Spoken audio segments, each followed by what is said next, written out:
Poor Waitress greeted Billionaire's blind mum. Her words left everyone in tears. When Evelyn Morales greeted the elegant blind woman who walked into the diner that cold autumn morning, she had no idea she was speaking to the mother of one of the most powerful men in the city, or that her words would pierce through the life of a man who had long forgotten what it meant to feel anything at all. Don't forget to subscribe to the channel, because stories like this remind us that love still changes people, even the ones who swore they were unchangeable. The morning had started like any other for Evelyn. The coffee machine hissed, the smell of bacon filled the air, and the first regulars shuffled in, rubbing their hands against the cold. She had been working double shifts for months now, saving for her mother's surgery and juggling bills that never seemed to stop arriving. Her uniform was clean but worn, her shoes scuffed but polished. She was tired, but she smiled anyway. That smile was her armor. The bell above the door jingled. Evelyn looked up and froze. An older woman entered, dressed in pale cashmere, her movements delicate, her eyes unfocused. A driver followed closely behind, guiding her with care. The woman's face was calm, yet there was something fragile in the way she tilted her head, as though listening for the world she could no longer see. "Good morning," Evelyn said, her tone naturally gentle. "Table for one?" The woman smiled faintly. "Yes, dear. Somewhere quiet, if that's possible." "Of course," Evelyn said, leading her to the corner booth by the window. "It's warm there. You'll get some sun." The woman chuckled softly. "I can't see it, but I'll take your word for it." Evelyn paused, not out of pity, but out of admiration. There was a grace to her, a peace that came from a life once full, now carried with dignity. "I'll make sure you get the best coffee we have," Evelyn said, "and a piece of our apple pie. It's a small miracle on a plate." The woman laughed again. "You have a kind voice. People can't fake that, you know." Evelyn smiled. "Then I suppose I'll take that as a compliment." Across town, Nathan Hale, CEO of Hale International, was signing contracts worth millions with the same precision he used to end relationships, quickly, without emotion. His reputation was legendary. Brilliant, efficient, untouchable. His office overlooked the skyline, but even that view no longer impressed him. Success had become a routine, not a triumph.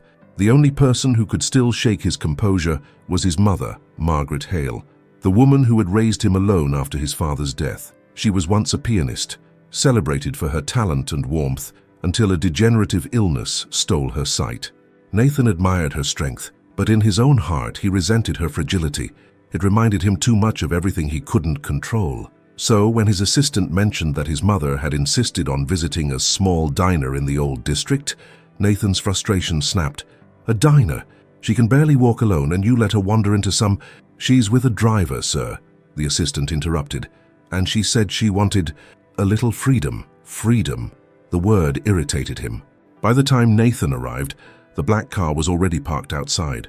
Through the fogged window of the diner, he saw his mother sitting with a waitress, laughing, actually laughing, something he hadn't heard from her in months. He stepped inside, instantly out of place in his tailored coat and polished shoes. The air smelled like coffee and cinnamon, not luxury, but life. Conversation stopped briefly as heads turned toward him, the kind of man who didn't belong there but knew it. Evelyn noticed him right away. He wasn't like the other customers. His presence carried tension, the kind that came from being used to control. "Can I help you, sir?" she asked politely. "I'm looking for Margaret Hale," he said, his tone cool. The older woman smiled, recognizing his voice immediately. "Nathan," he approached, softening slightly. "You shouldn't have come here alone." "I wasn't alone," she said, reaching for Evelyn's hand. "This lovely young woman took care of me." Evelyn smiled shyly. "It was my pleasure, Mrs. Hale.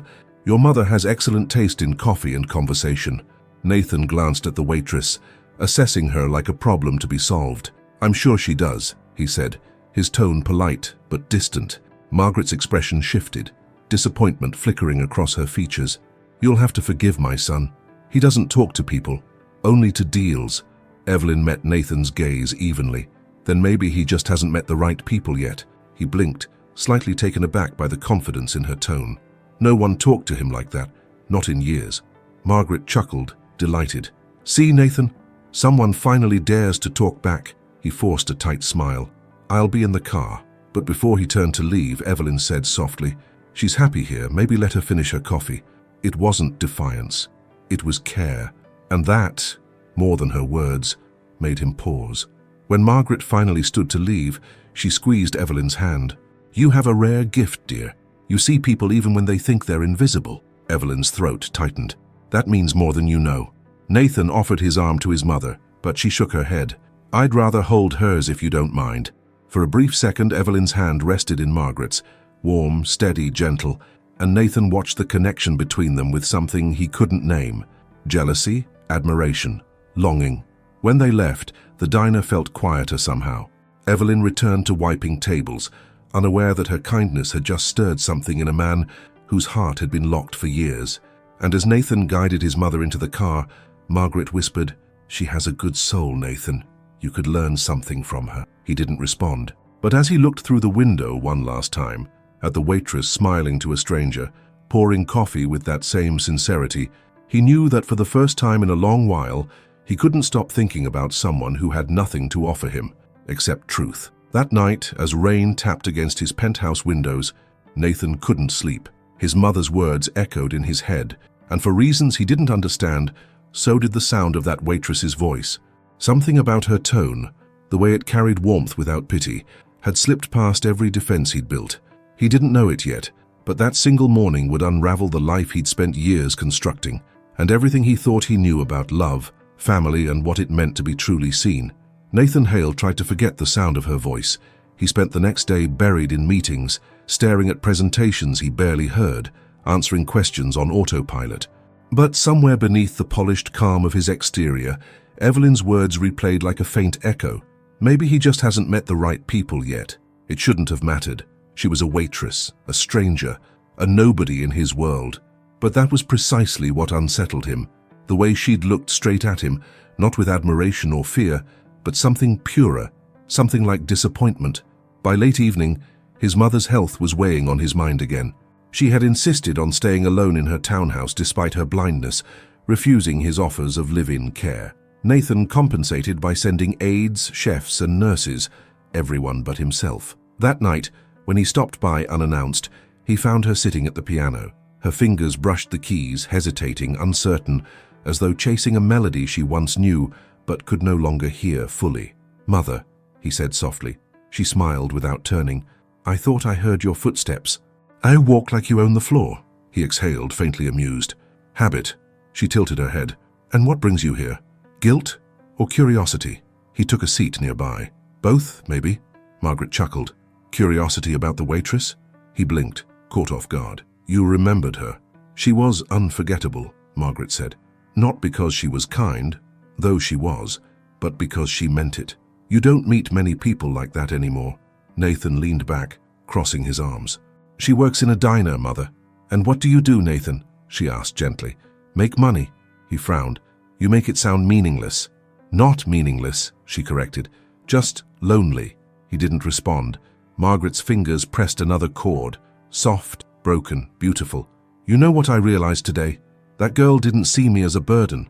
She spoke to me as if I wasn't broken. That's a gift, Nathan. You used to have it when you were young." He stared at her, his chest tightening. "People change. They forget," she said softly, "until someone reminds them." He didn't sleep that night either. The next morning, his car idled outside the same diner. He told himself it was coincidence, that he was just checking if it was clean, safe, worthy of his mother's visit. But when he stepped inside, his heart betrayed him. He was looking for her. Evelyn was behind the counter, hair tied back, laughing quietly with a regular customer. Her laughter was warm, unguarded, something the world hadn't managed to take from her yet. When she noticed him, she straightened immediately, professionalism replacing her ease. "Back again, Mr. Hale?" He hesitated. "You remember me?" "I remember everyone who looks like they don't belong here," she said, half smiling. He took a seat at the counter. "Then I suppose I should order something." She nodded. "Coffee. Black, right? The type of man who doesn't let sugar ruin control." His brow lifted. "Are you always this observant?"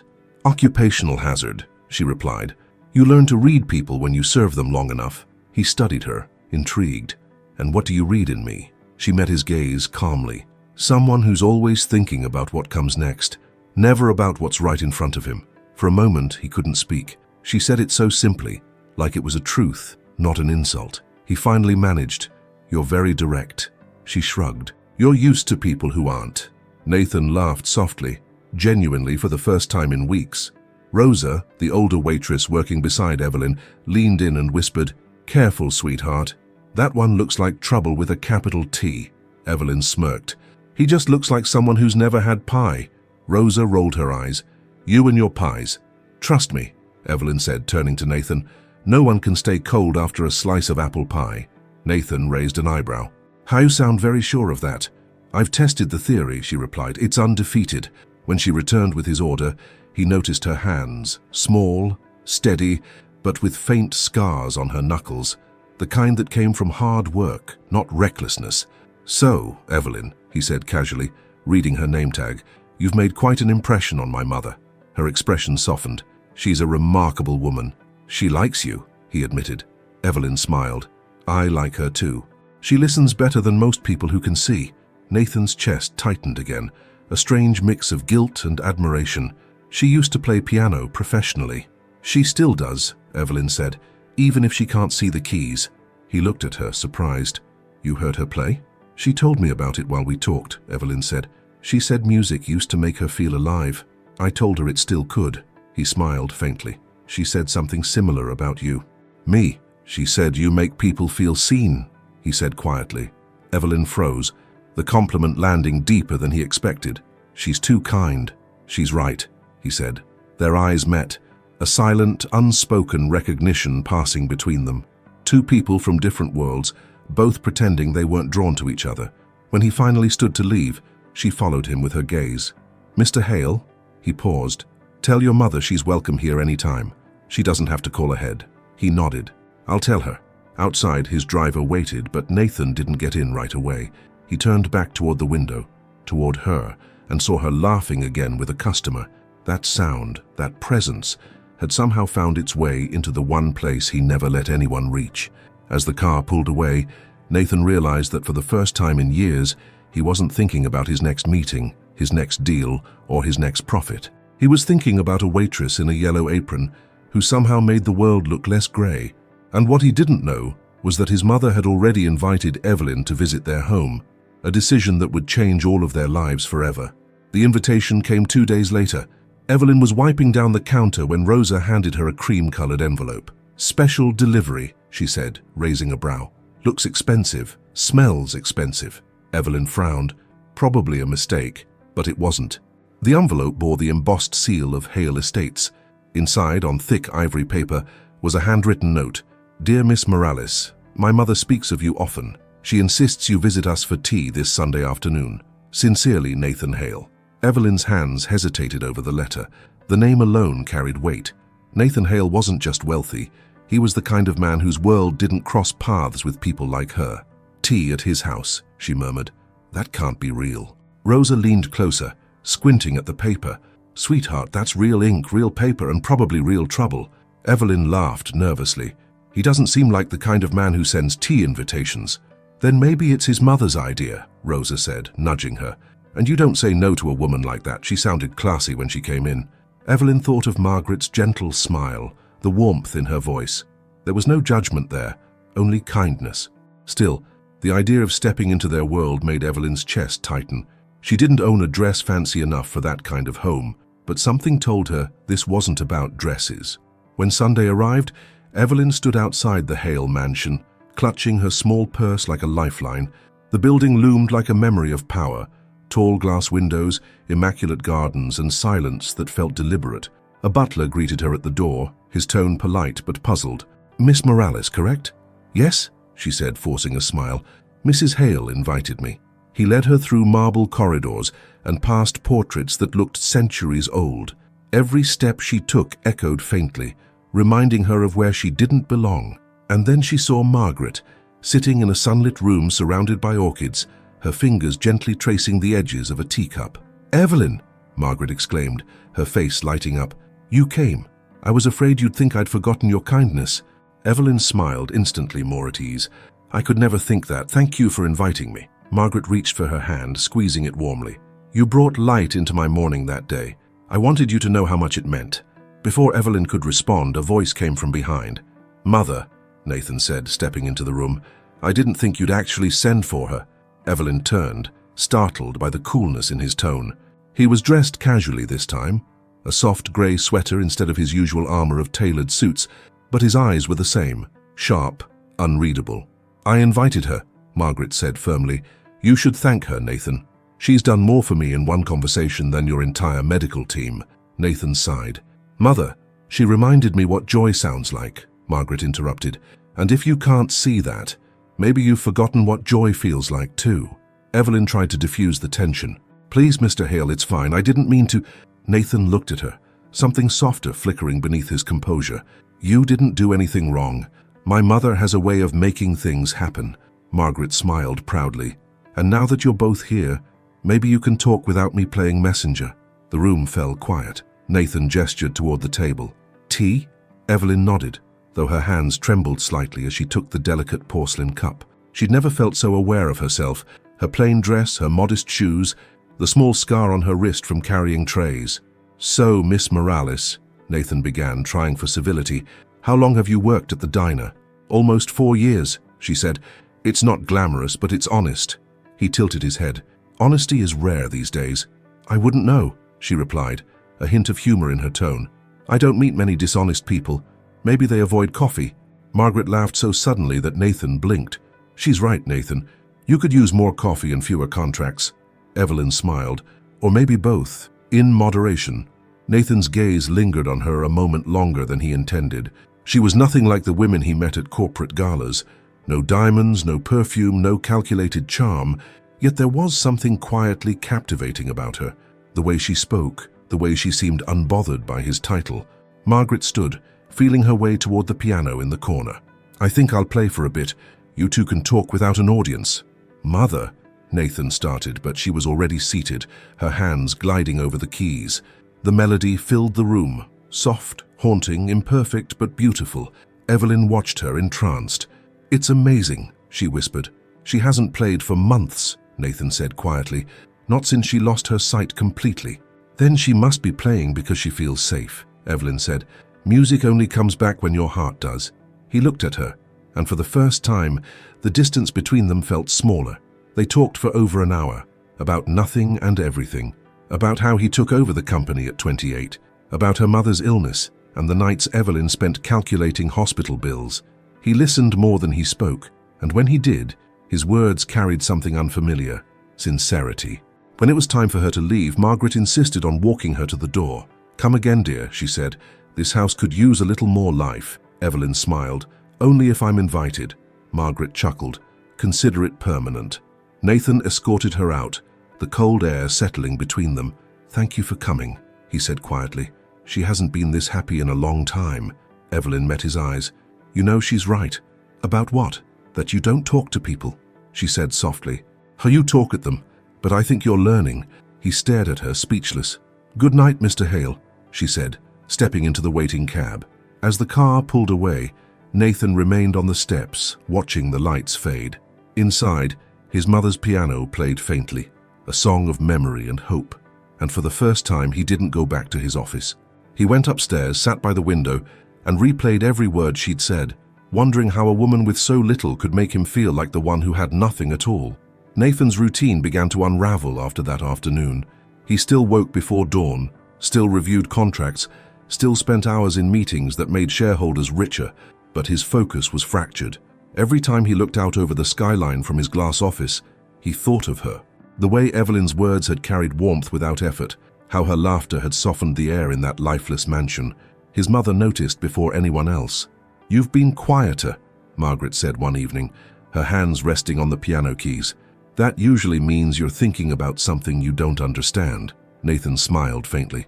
"Maybe I'm just tired." "No," she said knowingly. "You're unsettled, and that's not a bad thing." He chuckled. "Since when did being distracted become a virtue?" "Since you started remembering what it's like to care," she replied. He didn't answer, but later that night, as he poured himself a drink, he caught his reflection in the window, the same composed, distant man, and for a brief moment he didn't like what he saw. The next morning, while driving to work, he took a different route, past the high-end restaurants and polished offices, down to the old district, the kind of place that smelled of rain and bread and real life. And before he realized it, he was parked outside the diner again. He told himself it was coincidence, But when he stepped inside and the little bell above the door chimed, Evelyn's eyes lifted from behind the counter, and her smile told him she knew better. "Back for more coffee?" she asked, a teasing note in her voice.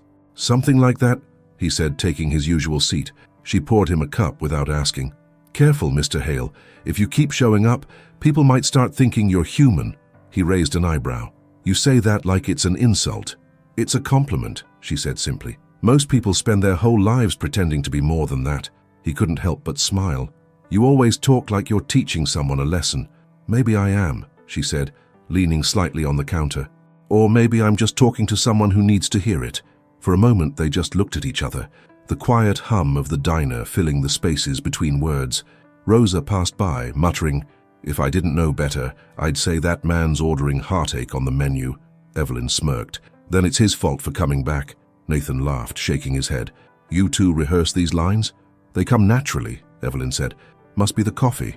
He stayed longer than he intended, leaving only when his phone buzzed with reminders of a life that felt increasingly hollow. That evening, at a charity gala, surrounded by polished laughter and champagne glasses, Nathan found himself disconnected from it all. Beautiful women approached him, models, heiresses, women who looked perfect but felt empty. He realized how different they were from Evelyn, whose grace came not from luxury, but from substance.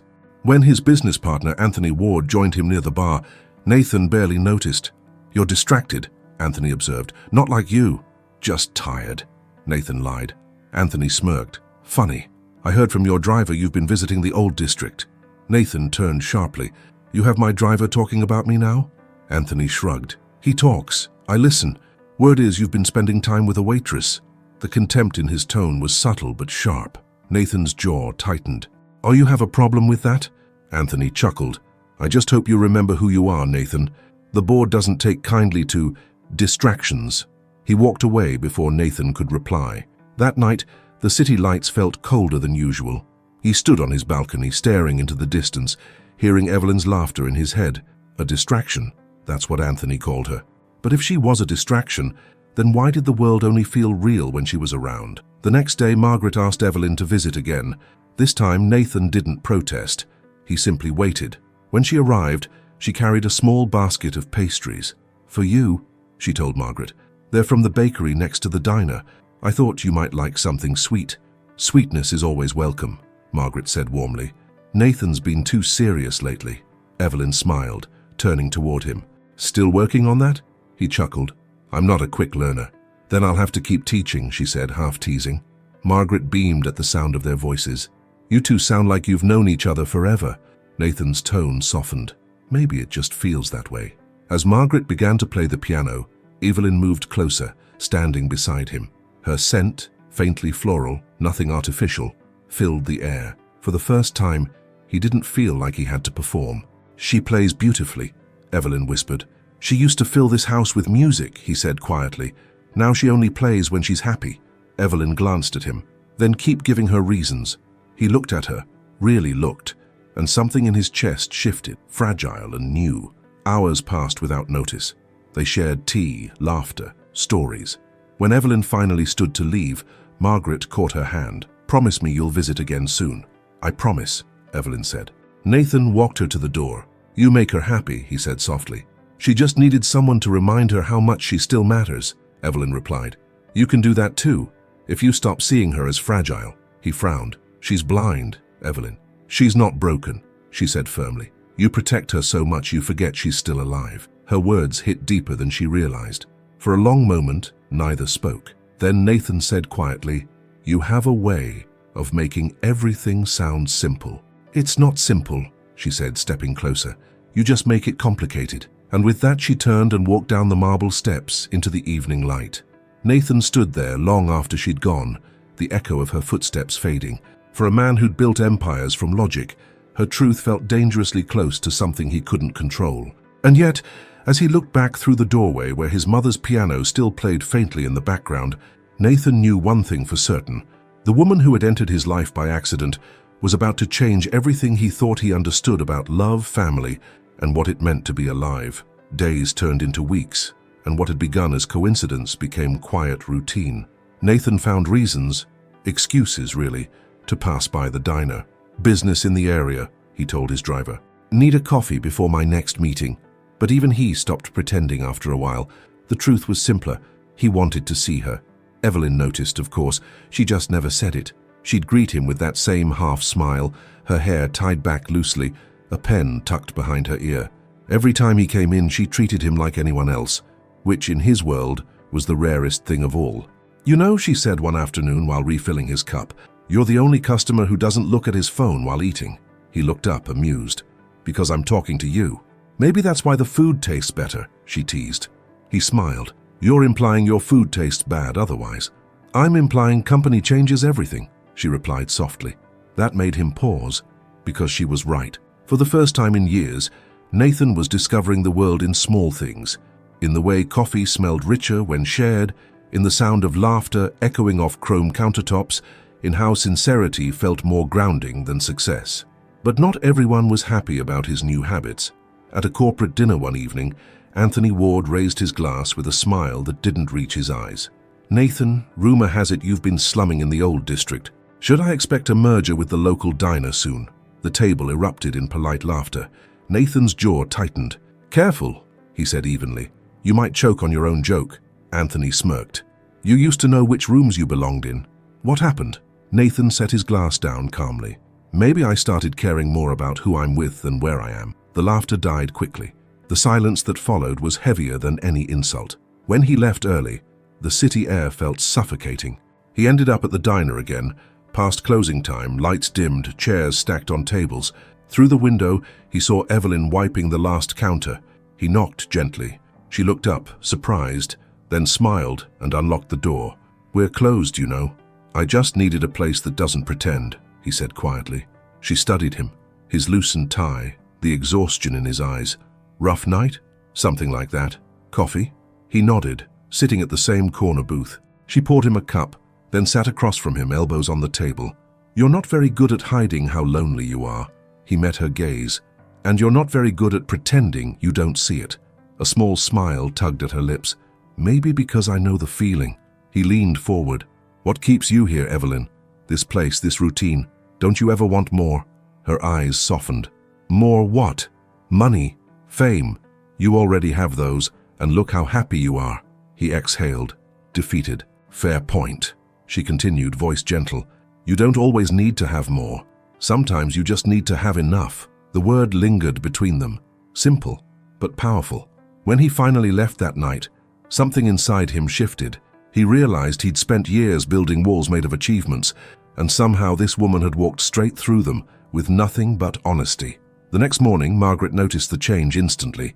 You've been smiling in your sleep, she teased, sipping her tea. I don't smile in my sleep. You do now, she said knowingly. Who is she? He looked at her, startled. Who said there's a she? Margaret chuckled. Because I know my son.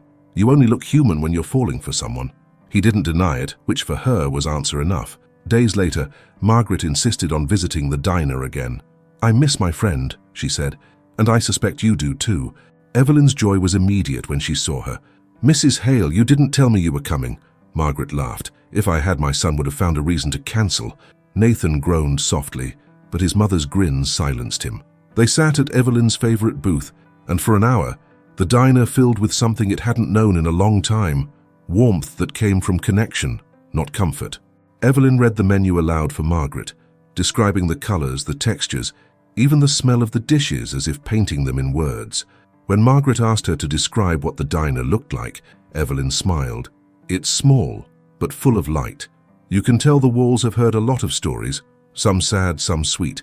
It smells like second chances. Margaret nodded. You describe life beautifully, dear. Evelyn glanced toward Nathan. Maybe because I've learned to look closely. Nathan met her gaze, and something in his chest ached in the best way possible. After lunch, Margaret excused herself to the restroom, leaving the two alone. Evelyn leaned forward. Your mother is incredible. She is, Nathan agreed softly, but she's also right too often. About what? He hesitated. She said I only look human when I'm falling for someone. Evelyn's breath caught, but she didn't look away. And are you? He searched her face. If I am, what would you do? She smiled faintly. I'd tell you to stop asking questions and start feeling something real for once.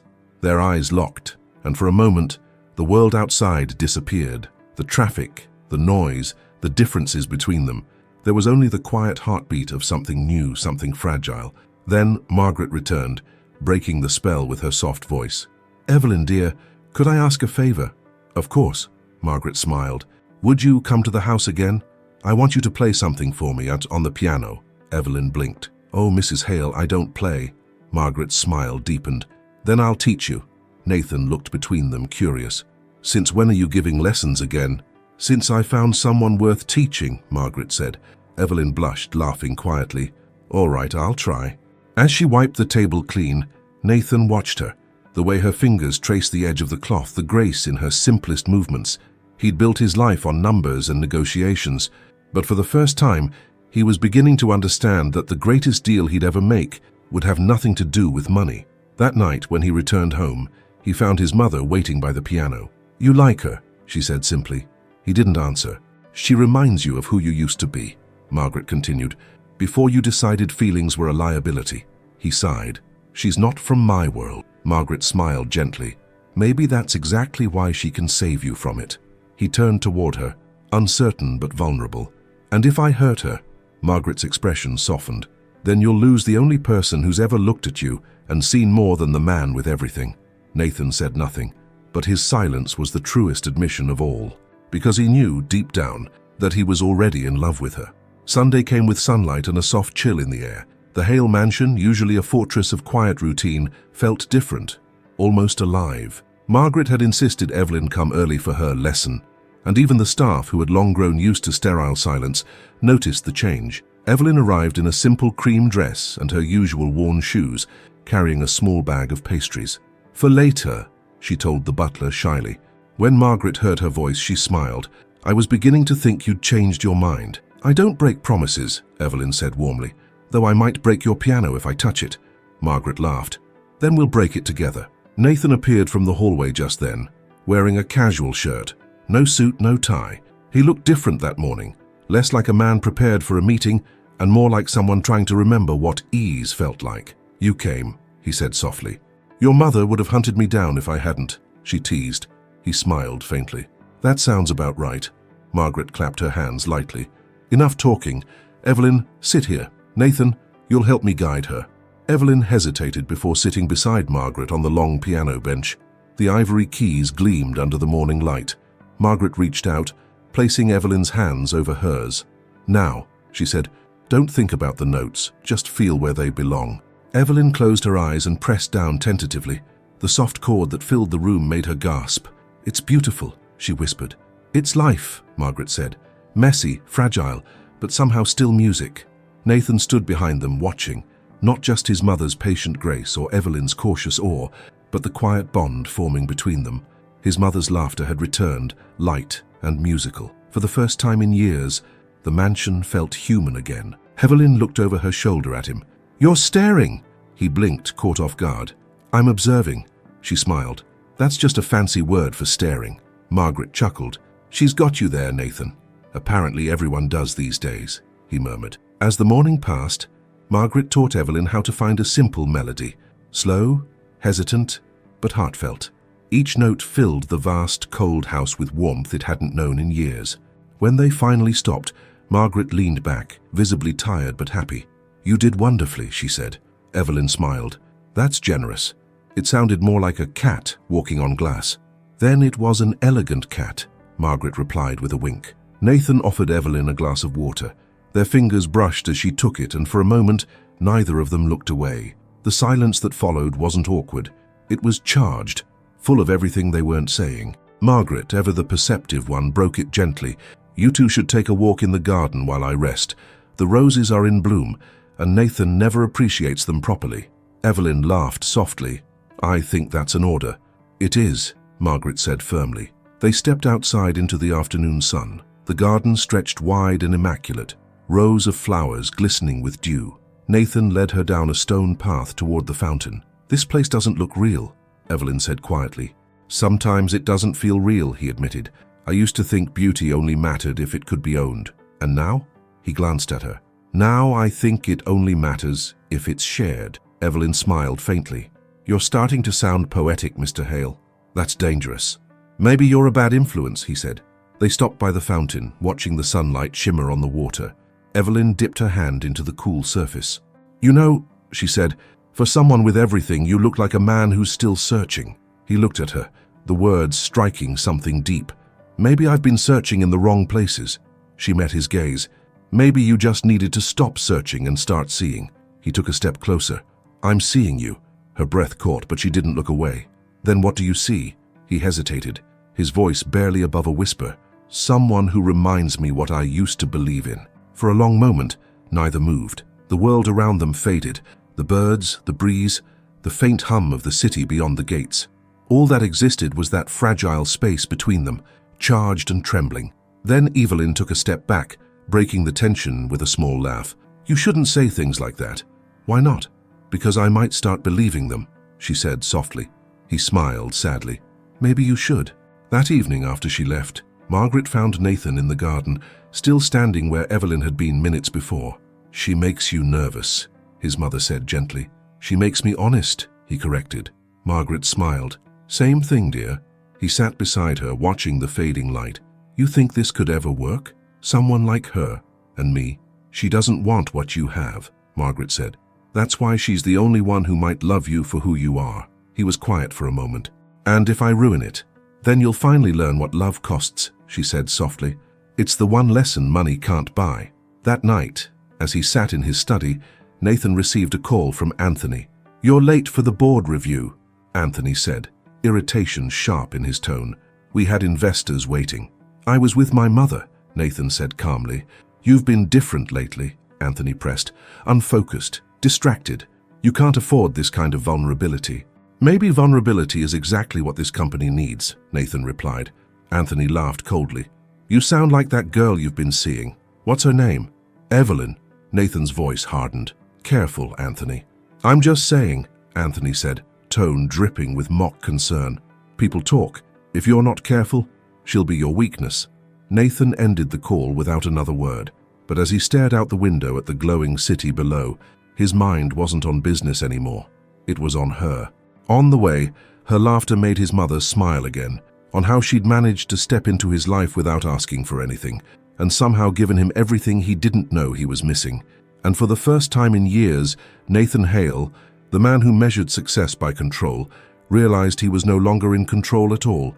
He was falling, fast and deeply. For the first time in his adult life, Nathan woke up before the alarm not because of obligation, but because of something quieter, anticipation.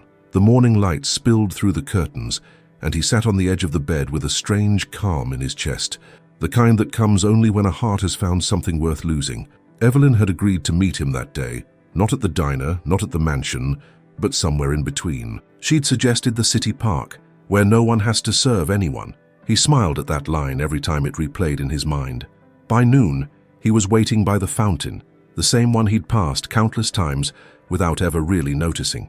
Today, he noticed everything: the laughter of children, the smell of roasted nuts from a street cart, the hum of life unfiltered by wealth or walls.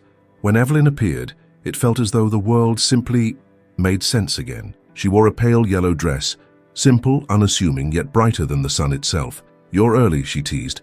"I didn't want to miss a second," he said, and meant it.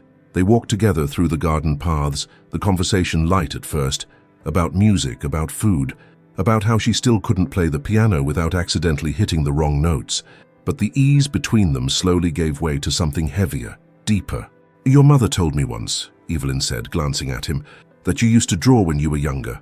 Landscapes, wasn't it?" He blinked, surprised. "She told you that? She said you were good, that you stopped after your father died." Nathan exhaled slowly. "He taught me everything I knew. After he was gone, it just felt pointless." Evelyn looked at him gently. "Maybe it wasn't about the art. Maybe it was about remembering who you were when you believed things mattered." He looked at her, the words hitting deeper than she could know. "You really don't let anyone hide, do you?" She smiled softly. "Not when they have something worth finding." They stopped at a bench under a tree, the kind whose branches whispered when the wind passed. Evelyn sat first, then turned to him. "You're different here. You smile more. You breathe easier." "Maybe it's because I'm not pretending to be someone else," he admitted. "Then don't go back to pretending," she said. "Even when you're there." He looked at her for a long moment before saying quietly, "You make that sound simple." "It's not," she replied, "but it's worth trying for." Before he could answer, her phone rang, a small, cracked device that looked as tired as she often did after double shifts. She frowned as she read the message, her smile fading. "Everything okay?" he asked. She hesitated, then nodded quickly. "Just the hospital. My mum's condition's getting worse again." Nathan straightened. "What kind of treatment does she need?" "It's complicated," Evelyn said, forcing a brave tone. "And expensive." He reached into his jacket. "Then let me—" "No." Her voice was sharp, cutting through the space between them. "Don't." He froze. "I'm not a charity case, Nathan. You can't just fix everything with a check. That's not what I meant," he said quietly.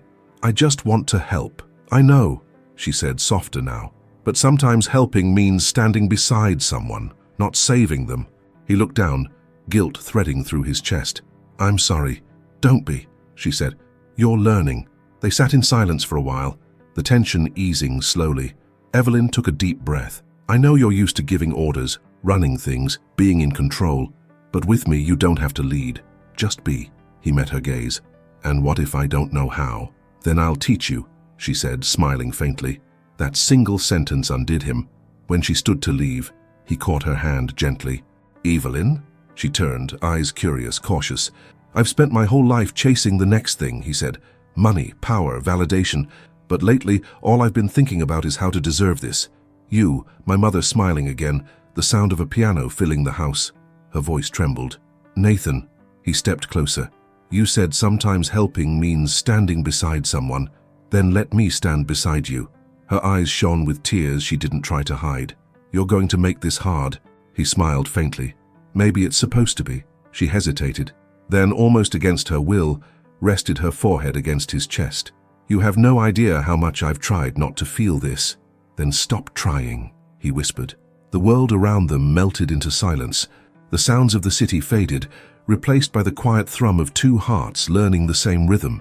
But somewhere far away, in a sleek corporate office high above the skyline, another rhythm was building, colder and far more dangerous. Anthony Ward stared at a folder on his desk, his expression tight with disgust. Inside were photos of Nathan and Evelyn in the park, of her leaving the mansion, of the two of them walking through the city like equals. A reporter's voice came through the phone speaker. "If we publish this, it'll cause a storm. The board won't like seeing their golden CEO in a scandal with a waitress." Anthony smiled thinly. "Do it." He closed the file, leaning back in his chair. "Let's see what happens when the perfect man's world gets a little dirt on it." And as Evelyn walked home that evening, unaware of the storm brewing above her, Nathan looked out over the city skyline, feeling, for once, hopeful. He didn't yet know that by the next morning, the name Evelyn Morales would be on every newspaper in town, and the story would destroy everything he thought he could protect. The scandal broke like a tidal wave. By morning, every business site, gossip column, and social feed was flooded with the same headline: "Billionaire Nathan Hale secretly involved with Waitress from Old District. Sources question his judgment. Board meetings suspended." Who is Evelyn Morales? Nathan's phone wouldn't stop ringing. Investors, journalists, his PR team, all demanding a statement. He ignored them all. But when he saw the photos, him and Evelyn in the park, his hand gently brushing her hair, something inside him went cold. He knew exactly who had done this. Anthony Ward. "Sir," his assistant stammered from the doorway, "the board has called an emergency session. They—" "Cancel it," Nathan said flatly. "Sir, you can't—" "I said cancel it." His tone cut like ice. "If they want to fire me, they can do it to my face." He grabbed his coat and left, ignoring the camera flashes that already lined the street outside. At the diner, Evelyn hadn't even opened the doors yet. The phone rang non-stop. The few regulars who passed by looked away in uncomfortable silence. When she finally stepped outside to catch her breath, a reporter shoved a microphone toward her. "Miss Morales, did you pursue Nathan Hale for his money?" She froze. "Excuse me?" Another voice chimed in. "How long has this been going on? Are you living with him?" Evelyn's hands trembled. "I'm not answering your questions. Please leave." But the crowd only grew. Cameras flashed. Someone shouted, "Is your mother's hospital care being paid for by him?" That one made her stop. Her voice, when it came, was steady but sharp. "You don't get to talk about my mother." And with that, she turned and walked back inside, locking the door. Moments later, Nathan arrived. The photographers swarmed instantly, shouting questions. He didn't flinch. He pushed through the chaos and entered the diner. Evelyn looked up from behind the counter, her eyes red. "You shouldn't have come here." "I had to," he said. "I'm not letting you face this alone." She shook her head. "Nathan, they're destroying your reputation, your company, your life." "I don't care about the company," he shouted, slamming his hand on the counter. The sound startled them both. He lowered his voice. "I care about you." Evelyn took a slow breath, fighting tears. "That's the problem, you care too loudly, and now they'll use that against you." "I can fix it," he said. "I'll talk to the press. I'll tell them—" "No," her voice broke. "You can't fix this with a press release. This isn't one of your deals, Nathan. It's my life they're dissecting out there." He went silent. Finally, she whispered, "You told me to let you stand beside me. So do it. Quietly. Please." He nodded, his throat tight. "I'll make this right."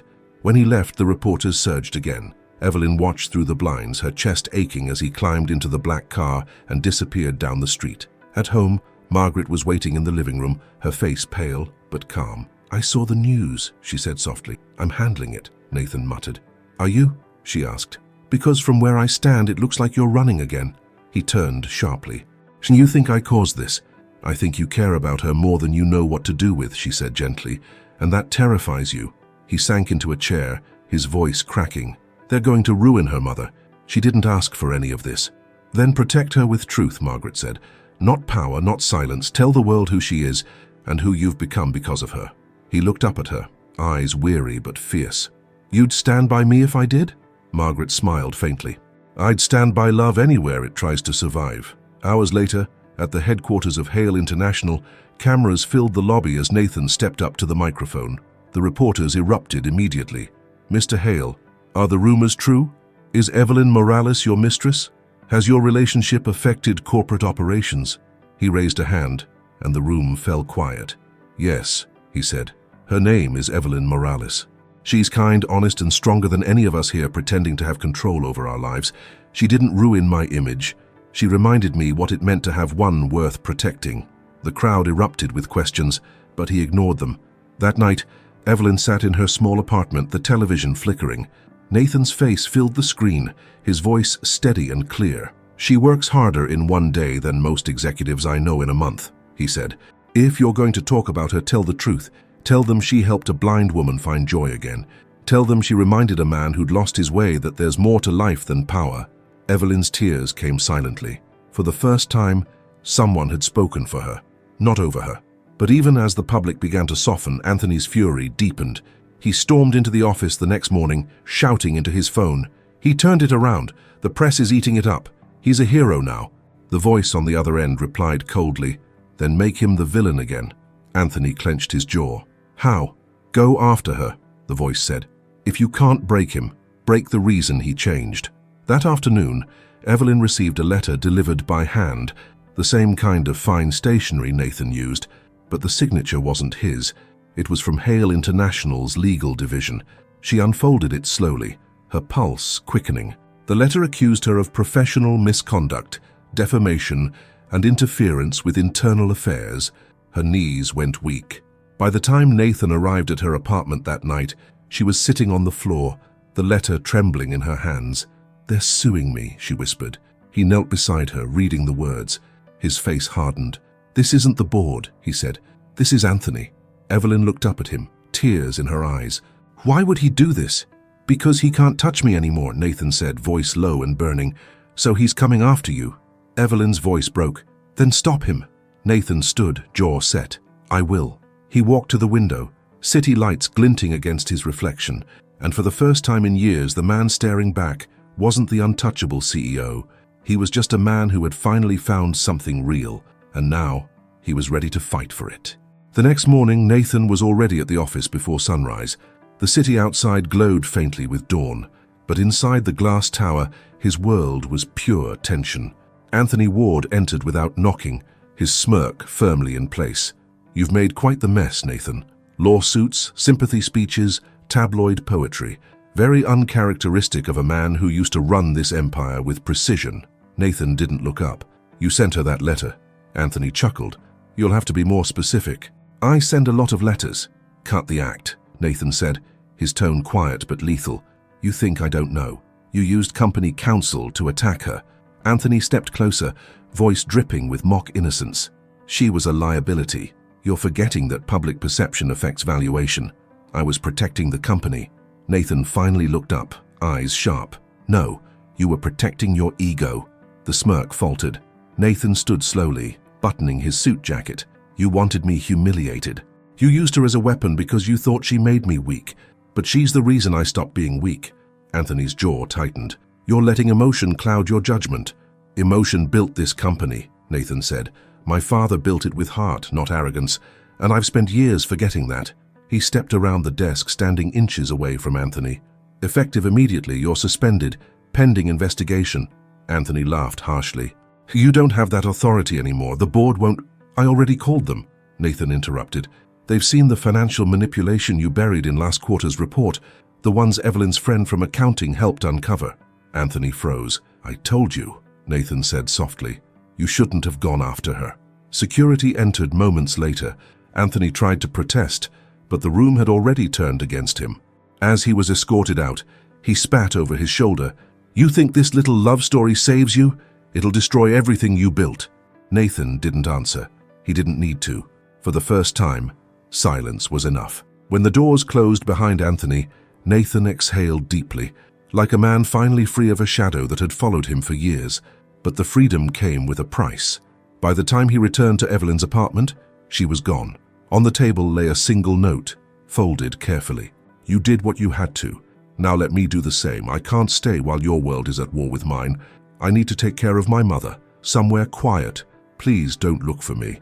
His chest tightened. He reread it 3 times, as if the words might change. They didn't. Margaret found him hours later, sitting on the steps of the diner, the letter in his hand. She left, she whispered. He nodded numbly. I drove her away. No, Margaret said softly. You gave her what she needed. Time to believe she's more than the story people wrote for her. He looked up, eyes full of grief. What if she never comes back? Margaret reached for his hand. Then you'll have to love her enough to let her choose. Months passed. The scandal faded. The headlines moved on. Nathan rebuilt his company's image quietly, stripping away the luxury branding and investing in programs that actually mattered. Small businesses, healthcare, education. He visited the diner sometimes, though it remained closed most nights. The light still flickered faintly through the window, as if waiting. Then, one evening, as autumn rain fell over the city, Margaret asked him to drive her somewhere. It's important, she said with that gentle certainty he never dared question. They drove an hour outside the city to a small rehabilitation center surrounded by trees. Inside, the air smelled of rain and clean sheets. Margaret smiled as they entered. You'll want to see her first, she whispered. Nathan frowned. See who? And then he heard it, faint piano notes from down the hall. He followed the sound until he reached a small common room. Evelyn sat at the piano, her head bent slightly, fingers moving gracefully across the keys. Her mother sat nearby in a wheelchair, eyes closed, smiling at the music. Nathan froze at the doorway. When the song ended, Evelyn looked up and saw him. Her breath caught. Nathan. He took a step forward. You still can't play without hitting the wrong notes. She smiled through tears. You still show up when I least expect it. They stood facing each other, years of distance collapsing into a single heartbeat. Your mother looks better, he said softly. She's improving, Evelyn whispered. They're taking good care of her here. He nodded. I should have come sooner. Evelyn shook her head. You came when you were ready. He hesitated, then reached into his pocket and unfolded the letter she'd left behind. You told me not to look for you. I didn't think you'd listen, she said with a sad laugh. I tried, he admitted, but every time I did, I heard my mother's voice saying, love doesn't disappear, it just waits to be found again. Tears welled in her eyes. You kept her words alive. She kept me alive, he said softly. You both did. Her mother, sensing the quiet emotion between them, smiled faintly. So this is the man I've been hearing about. Evelyn blushed. Mom. Nathan knelt gently before her. It's an honor to meet you, ma'am. You make my daughter smile, she said. That's all the honor I need. Evelyn's tears spilled over, and she turned away, pretending to fix the sheet music. When he stood beside her again, she whispered, Why did you come? Because I realized something, Nathan said. You didn't just save my mother's life that day at the diner. You saved mine. Evelyn looked at him, searching his face. And what do you want now? He smiled faintly. A second chance to deserve you. For a long moment, she didn't speak. Then she reached out, her hand trembling, and touched his cheek. "You already do." As they stood there, the rain tapping against the window, the piano silent between them, it felt as though the world had finally stopped running. And in that stillness, Nathan understood what he'd been chasing all along. Not success, not forgiveness, just love. Simple, quiet, human love. But as Evelyn rested her head against his shoulder, neither of them saw the figure standing just outside the glass doors. Anthony, rain dripping from his coat, eyes cold and vengeful. He hadn't disappeared after all, and the storm he carried wasn't over yet. Thunder rolled across the sky that night as if the heavens themselves sensed what was coming. Inside the small rehabilitation center, Evelyn sat beside her mother's bed, reading softly from a worn novel. Nathan was in the hallway, speaking quietly with the doctor about treatment options. Everything finally felt steady, fragile, but real, until the doors slammed open. Anthony Ward entered, soaked from the rain, his face twisted with rage. The nurse at the counter gasped, but he pushed past her, shouting, "Where is he?" Nathan turned instantly. "Anthony, don't do this." "You ruined me," Anthony snarled, eyes wild. "You destroyed everything we built and meant for her." Evelyn appeared at the doorway of her mother's room. "Please," she said softly, "you need to leave." Anthony pointed at her, trembling with fury. "You're the reason he's not the man he used to be." Nathan stepped between them. "You're right," he said calmly. "I'm not. And thank God for that." Anthony's voice cracked. "I gave my life to this company. You think you can just erase me?" Nathan's tone hardened. "You erased yourself the moment you forgot what mattered." Anthony pulled something from his coat. A gun, small but real, his hand shaking violently. Gasps echoed down the hall. Evelyn froze. Nathan raised his hand slowly. "You don't want to do this." Anthony's eyes burned. "You took everything from me. Now, I'm taking something from you." "Then take me," Nathan said. "Not her." Evelyn's mother, sensing the chaos, began to stir, whispering her daughter's name. Evelyn stepped forward instinctively, and the motion made Anthony flinch. The shot rang out. For a heartbeat, no one moved. Then Evelyn screamed. Nathan staggered backward, the crimson blooming across his shoulder. He fell to his knees, clutching the wound, the world spinning in noise and fear. Anthony froze, realizing what he'd done. The gun slipped from his hand and clattered to the floor. Within seconds, security rushed in, tackling him to the ground. "Call an ambulance," Evelyn cried, pressing her hands against Nathan's wound. "Stay with me, Nathan, please." He grimaced, trying to breathe. "I'm fine," he whispered weakly. "You always make me feel fine." "Don't joke," she sobbed. "Don't you dare joke right now." Margaret arrived minutes later, having heard the chaos over the phone. She fell to her knees beside them, tears in her eyes. "Nathan, look at me." He blinked through the haze. "Mum, it's okay." "No, it isn't," she said fiercely. "Not until you open those eyes and tell her what you told me the day you found her letter." He managed a faint smile. "I told you. She saved my life." The paramedics arrived, lifting him onto the stretcher. Evelyn clung to his hand until they forced her to let go. "I'll be right behind you," she whispered. Hours later, in the sterile quiet of the hospital, Evelyn sat by his bedside, her head resting near his hand. The monitors beeped steadily, each sound an anchor keeping her from falling apart. When his eyes finally opened, her breath caught. "Hey," she whispered. He smiled faintly. "You're still here. Where else would I be?" He reached for her hand. "I thought I lost you once. I'm not doing that again." "You almost scared me to death," she said, tears spilling. "You took a bullet for me." He squeezed her hand weakly. "It was overdue. You took one for me the day you walked into my life." She laughed through her tears. "You're impossible, and you're everything," he murmured. Margaret entered quietly, her eyes soft with relief. "The doctors say he'll recover," she said, smiling through tears. "Seems your stubbornness has medical benefits." Nathan chuckled faintly. "Genetic, apparently." Days turned into weeks. Anthony was arrested and charged. The board, faced with public outrage, issued a statement clearing Nathan of all allegations and acknowledging his leadership. But he didn't care about that anymore. All that mattered was what came next. On a calm spring morning, back at the same diner where it had all begun, Evelyn stood behind the counter, now rebuilt and gleaming with new light. Her mother sat at the corner table, a soft smile on her face. Margaret, cane in hand, chatted with her like an old friend. When Nathan walked in, the small bell above the door rang, the same sound that had once marked the beginning of everything. Evelyn looked up and smiled. "You're late." "Traffic," he said, feigning innocence. You walked here. Then slow traffic, he teased. She laughed and handed him a cup of coffee. Careful, it's hot. He met her eyes. I remember. They sat together, surrounded by the quiet hum of the diner, the smell of coffee and new beginnings filling the air.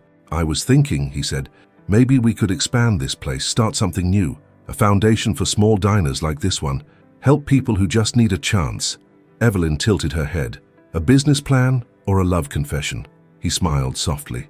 Both. She reached across the table, brushing his hand. You already gave me everything I ever needed. And what's that? He asked. A reason to believe in people again. Outside, the rain had stopped. Sunlight filtered through the windows, casting golden warmth over everything, over her yellow dress, his white shirt, the old piano in the corner that Margaret had donated. Evelyn stood and walked to it. You know, she said, sitting at the bench, I've been practicing. Nathan leaned back, watching her. Show me. Her fingers found the keys, playing a slow, simple tune, the same one Margaret had taught her months ago. It wasn't perfect, but it was beautiful. When the last note faded, Nathan joined her, his hand resting gently over hers. For a long moment, they said nothing.